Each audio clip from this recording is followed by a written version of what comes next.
मैं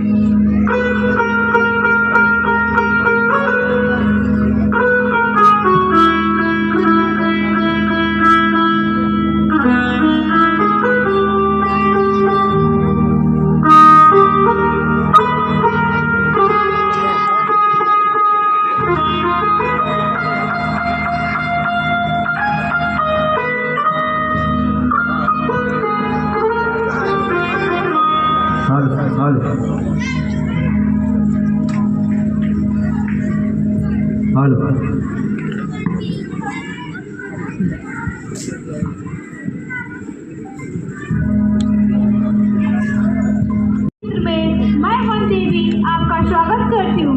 आप इस वन में आए, मैं आपके लिए क्या कर सकती हूँ?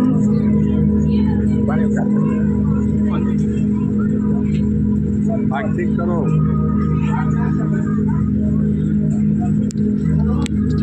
हे वन देवी, सब कुशल मंगल है। यही प्रकृति के बीच रह लेंगे, पर्ण कुटी बना लेंगे, कंद मूल फल खा लेंगे, परंतु एक काम करना, मैं जिस रास्ते से आया हूँ उस रास्ते के कांटे हटा लेना। प्रभु, आप उस रास्ते से होकर आ गए, आप वहाँ कांटे रहे या ना रहे, क्या फर्क पड़ता है? मेरी तो कोई दिक्कत नहीं है, मैं तो आ गया, कांटे लगे निकले, पर मुझे ढूंढते ढूंढते मेरा भाई भरत इस रास्ते से जरूर आएगा। ये कांटे उसे नहीं चुभने चाहिए। जैसे आपकी आज्ञा प्रभु, मैं ऐसा कर दूंगी, पर मेरी एक जिज्ञासा है, क्या अयोध्या का राजा, अयोध्या की चतुरंगनी सेना का सेनापति राजा दशरथ के पुत्र और राम का छोटा भाई भरत इतना नाजुक है कि रास्ते पे चलेंगे तो कांटे चुभ जाएंगे? नहीं नहीं वन देवी, वह तो वज्र सा कठोर है, उसके छाती से तो टकराकर इंद्र का वज्र भी टूट जाए, ये कांटे उसे परेशान नहीं करेंगे। फिर क्यों हटा दूं?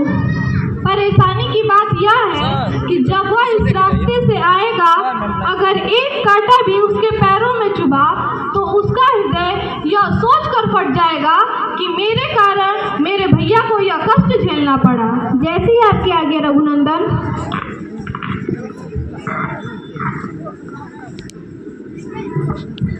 भैया भैया भैया भैया भैया भैया भैया, वह कुटिल भरत अपनी चतुरंगनी सेना के साथ हमारी ओर बढ़ रहा है।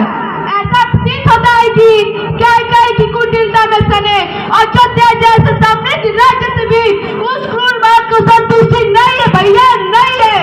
इसलिए वह अपने सैन्य बल से हमें समाप्त करने इधर ही बढ़ रहा है। लक्ष्मण, तुम पहले शांत हो जाओ। भैया, आप मुझे शांत होने के लिए कह रहे हैं? उधर क्रूर भरत अपने समस्त सैन्य बल से आप पर आघात करने इधर ही बढ़ रहा है भैया, इधर ही बढ़ रहा है भैया। और बहुत ही सहनशील है, आप अपना शत्रु किसी को मानते ही नहीं है। भाई, पहले तुम शांत हो जाओ। क्रोध वह आंधी है जो विवेक के चिराग को बुझा देती है। क्रोध में लिया गया निर्णय अविवेकपूर्ण होता है। ठीक है भैया, आप तो हमेशा विवेकशीलता से आप मुझे शांति करते थे।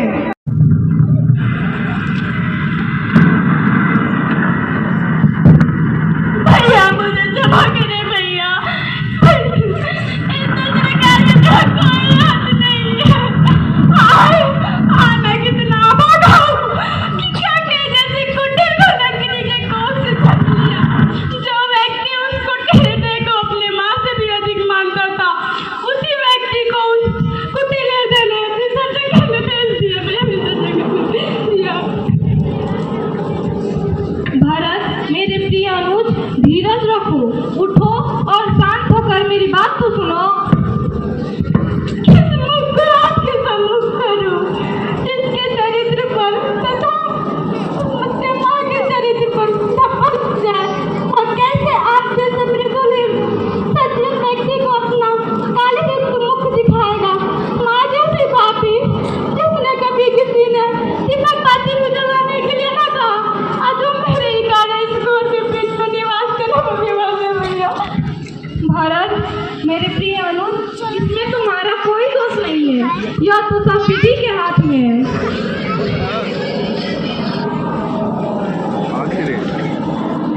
अच्छा है, मैं वही कार्य करूँगा।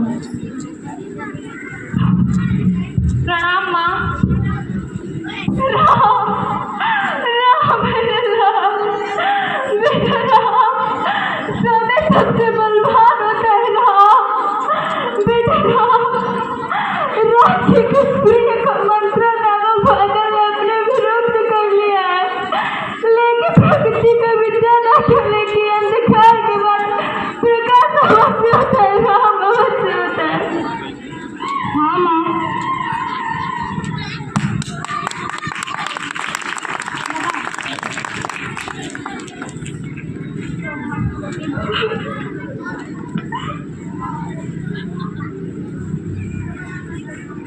भाग्यवती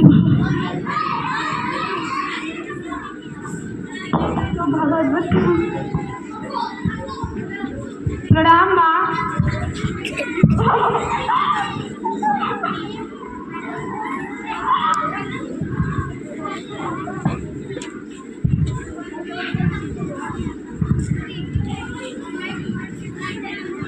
प्रणाम माँ। यशस्वी हो।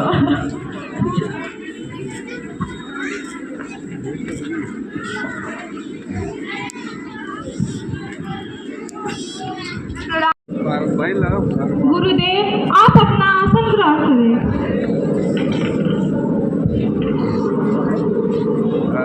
गुरुजी, आप अच्छे तो हैं?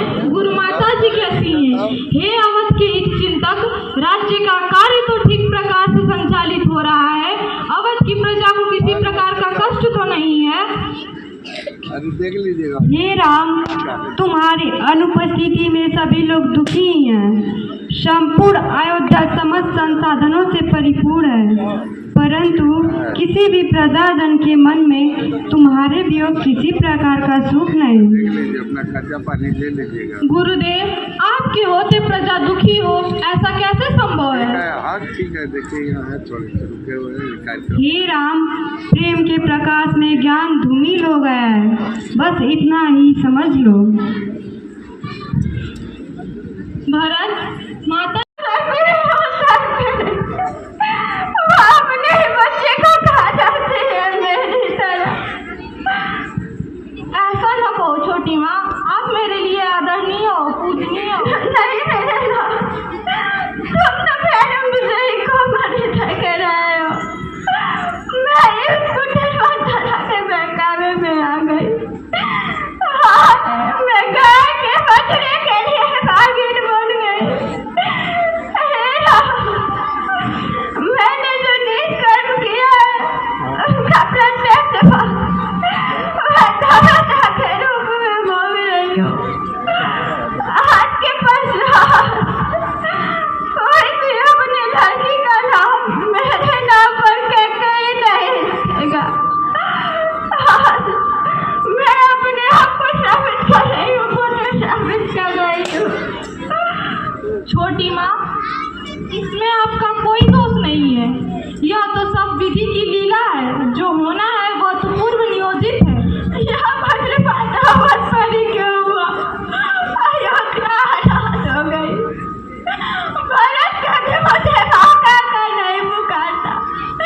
मेरा इंटरव्यू दिन होने लगता है जब वह मुझे महारानी कहकर पुकारता है, जिसके लिए मैं